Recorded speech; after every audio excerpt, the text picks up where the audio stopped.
Boys, we've got one more pay-per-view of the year. It's crazy that there's only one more pay-per-view of 2025, and we're moving into a new year and a new era of Paramount where we're not going to have pay-per-views anymore. We're just going to have numbered events, but it's crazy to think that this is the end of an era and, the beginning of a new era next year. But with that being said, like we do with every single card, your boy's gonna give you my rare predictions on who's gonna win and how. We got some of the best predictions, and we always hit the ones that we need. With that being said, early prelims, featherweight division, Muhammad Naimov taking on Marin Santos. Now, Naimov is a well-rounded fighter who is, fast, athletic. He likes to go forward, throw combinations, mix in some clinch work when trying to close the distance. He has good takedown defense and a little bit of a worrying chin because in his last few fights he has been a bit chinny, where Santos is a powerful striker with a good reach. He uses it very well, and he's really good at mixing in the strikings to set up the takedowns. He has good output with his striking, with good shot selection. He's good at avoiding, unnecessary risk, and for the most part is not the most proven fighter, in this division.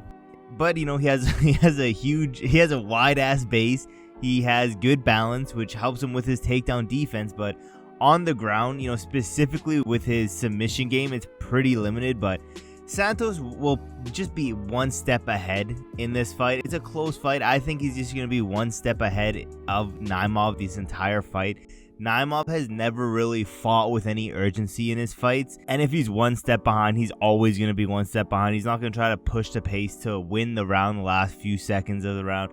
I think Santos is going to win this one.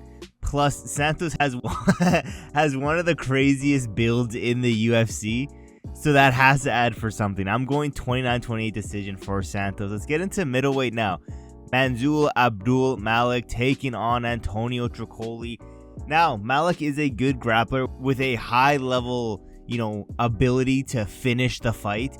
He has some explosive powers. He likes to move forward, throw heavy strikes, and then mix in the wrestling with some nasty ground and pound. He has nasty elbows from the top position with a good clinch game, good volume, good accuracy.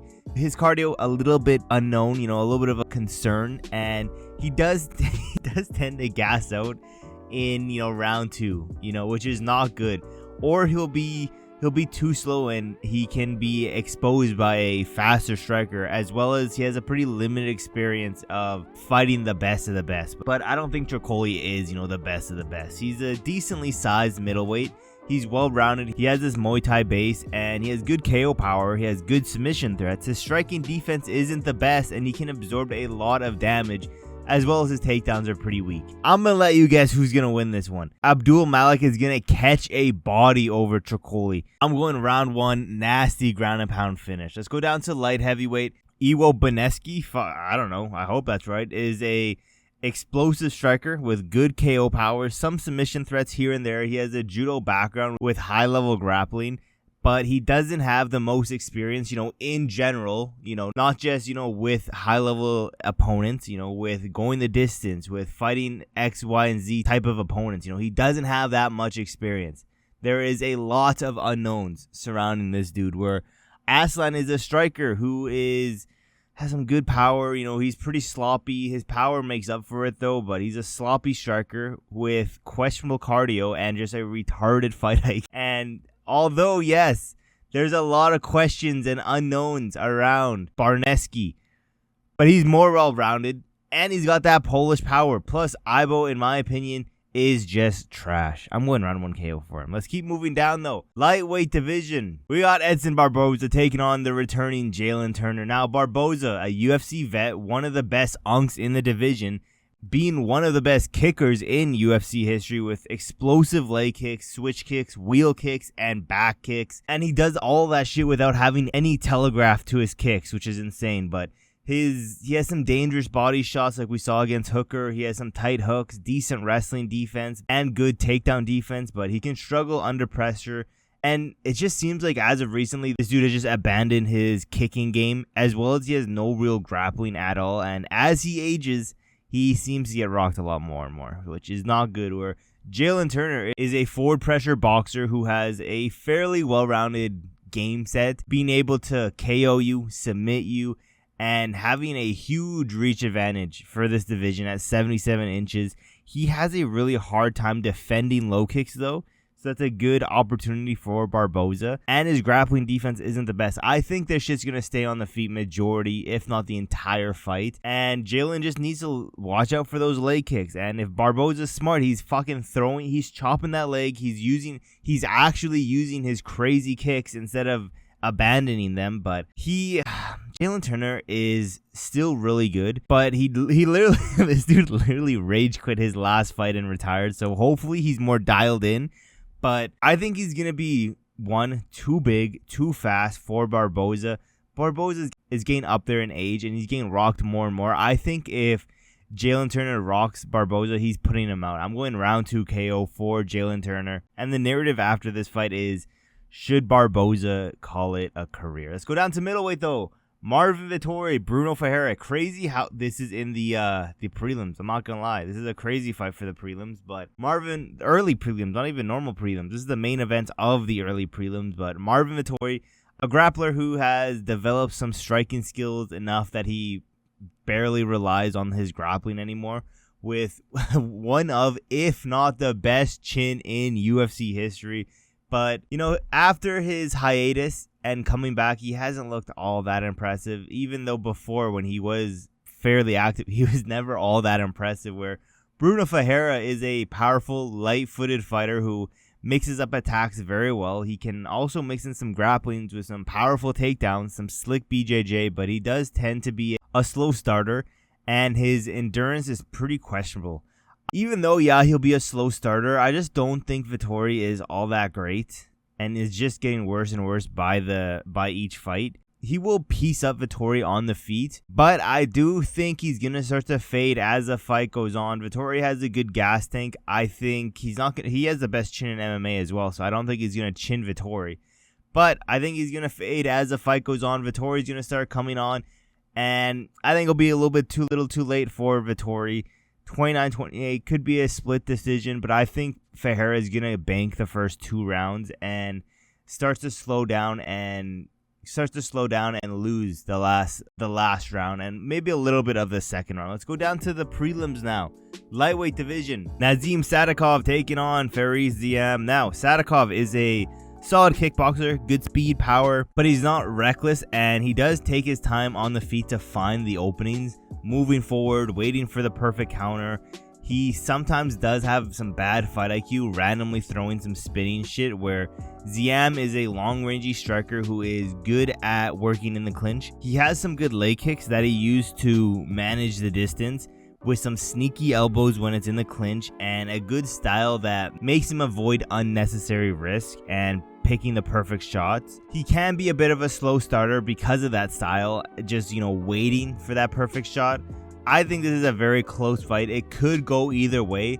I'm gonna favor Sadykhov to get the first 2 rounds, and I think Ziam is gonna be a little bit too patient in there. It's hard for me to pick someone who's often, the more patient fighter, losing rounds because of it. I'm going 29-28 decision for Nazim Sadykhov, taking the first 2 rounds. Let's get into the first women's fight of the card. Women's flyweight, Maycee Barber taking on Karine Silva. Barber is a second-degree black belt in karate and is fairly well-rounded with good finishing ability, good KO and submission threats. She has accurate kicks and punches with a high fight IQ and has gone the distance multiple times without fading, with a strong chin, but recently has been a decision merchant. And as well as we have been, there has been a lot of dropouts due to health issues, which is extremely concerning, like last one where she was literally having a seizure in the back before walking out, where Silva is a good submission threat, good Darce chokes, knee bars, guillotines. She has a strong ground game with good transitions, good takedowns. She can be a good striker with good output and targets the leg a lot with decent accuracy and a good pace. Her striking defense is a bit bad with no real head movement, and her takedown defense is just as poor in my opinion, with a pretty bad gas tank, often fading as the fight goes on. I just think Maycee Barber is a better fighter, but the last few years have been rough on Maycee Barber. So this is a real test to see where she is right now. Is she still the dominant fighter that we all remember her as being, or is she a little bit, has all those health issues taken a toll on her body? We'll see this fight. I think round 1, Silva, 2-3, Maycee Barber, 29-28 decision win. Let's keep moving down. Lightweight division. Terrance McKinney taking on Chris Duncan. Hood Classic, certified Hood Classics, certified dogfight. Terrance McKinney has some good hands, good wrestling, good KO power, but he has no chin. Has pretty weak cardio. He does have good skills, but he only has them for 1 round, where Chris Duncan is a powerful, accurate striker who will often go Cody Garbrandt crazy. He has good grappling, but I just see it playing out exactly like this. Terrance McKinney will look like a future champion in the first round, but Duncan will be too durable and he'll survive round 1. After that, Terrance McKinney is fool. I think after that, Chris Duncan's going to make this shit a dogfight. Round 2 or round 3 KO. Chris Duncan surviving the first crazy onslaught from Terrance McKinney. Let's go down into lightweight. We got the main event of the prelims. Grant Dawson, Manuel Torres. Now, Dawson is a good but boring grappler with some strong ground game, good pressure, but it's pretty garbage in the striking. And Torres is a well-rounded fighter with dangerous striking and grappling skills. His striking may not be the most technical. It's still very dangerous, and he's really good in the clinch, being able to get some sneaky submissions. Regardless, Grant Dawson is a very dominant grappler and is super strong on the ground. He's going to snooze up the octagon and give us a classic 30-27 boring-ass Grant Dawson decision. And honestly, contender of worst fight of the night. Let's go down to the main card now. Light heavyweight division.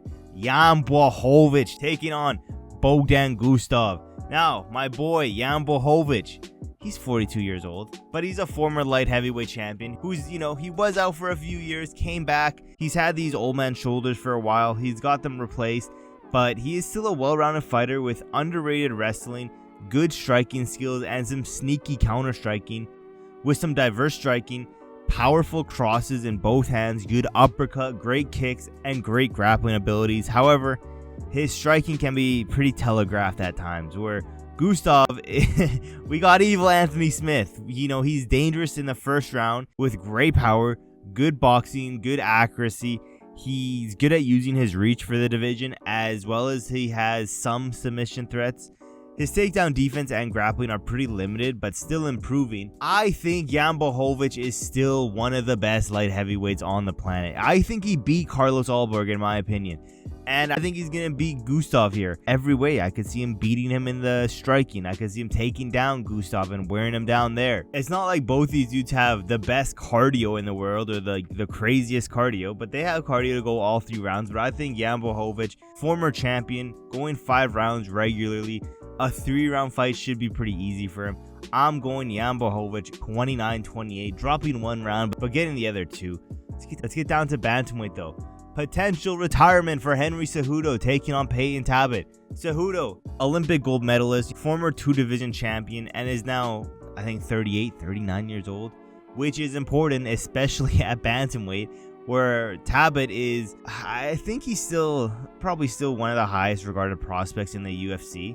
He is extremely fast, accurate with 1-punch KO power, but he is still improving his takedown defense and ground game. We saw some improvements from the Barcelos fight in his last fight, but if Barcelos is ragdolling you just 2 fights ago, I don't think he's made the improvements to be able to stuff the Cejudo takedowns. I don't think there's any way that Payton Talbott has made the improvements necessary to take on someone like a Cejudo. I'm going Henry Cejudo round 2 submission, clamping on for dear life because he knows if he loses his ass is retiring again. Let's get into the featured fight. Flyweight division, Brandon Moreno, Tatsuro Taira. Moreno, fairly well rounded, has a non-stop pace with a great chin. He has the ability to mix things in with the striking, the takedowns very well, where Tatsuro is a young prospect. He has great grappling. He has good control on the top, high submission threats. He has decent striking and good accuracy with good composure. Even when he is under pressure, his head movement and striking defense are pretty bad with barely any footwork. And this is much like the last fight I just broke down. but a little bit different because I think the footwork of Moreno will make Tatsuro's takedowns a lot harder. And on the feet, Moreno could get a finish here, in my opinion. Because if he's getting pieced up by Royval, Moreno's doing the same, if not finishing you. 29-20 decision win, Brendan Moreno. Let's move down to the flyweight title fight. Alexandre Pantoja, Joshua Van. Pantoja is a elite grappler with dangerous back control, good submissions, with a high pressure style with relentless pace, good scrambles. He has a good chin, and he's always down to get into striking exchanges. He has good power, great cardio, and maintains a great pace for all 5 rounds.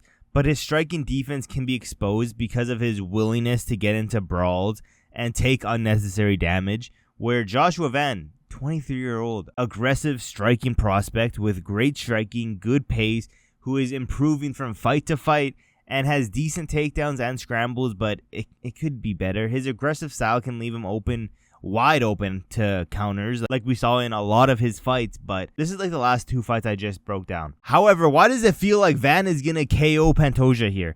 I don't think Van's ground game is anywhere near Pantoja's, and I wouldn't be surprised if this fight goes a lot like the Kaya Sakura's fight. I don't think Joshua Van has made close to enough improvements to be able to hang in the ground with Pantoja.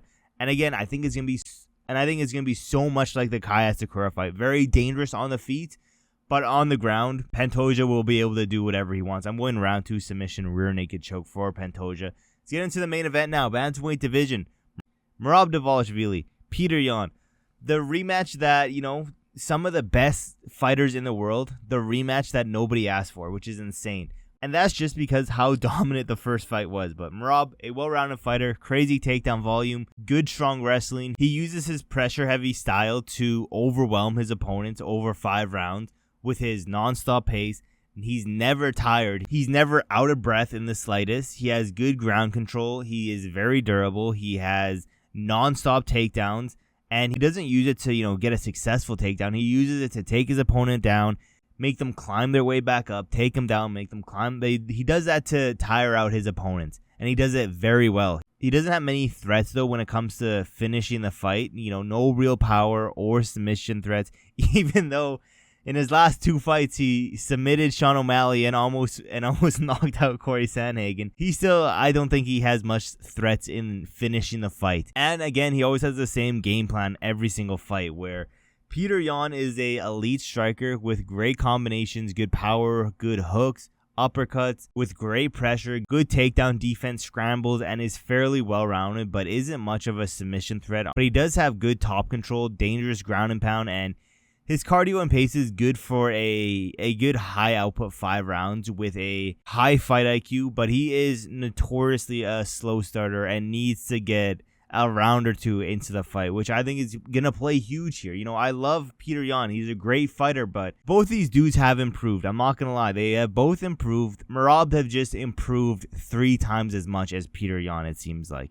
And I don't think Peter Yan is going to get a chance to get going in this fight. I think as soon as the fight goes on, round 1, dominant round 1 for Merab. And, it's going to rinse and repeat for all 5 rounds because Peter Yan will never be able to get going. I think because he's a slow starter, I think that's going to be his biggest kryptonite in this fight. I'm going decision win. I wouldn't be surprised if Merab wins every single round. But that was the last pay-per-view of the year. You guys have to let me know in the comments below. What do you guys think? Who do you guys have for the main and co-main?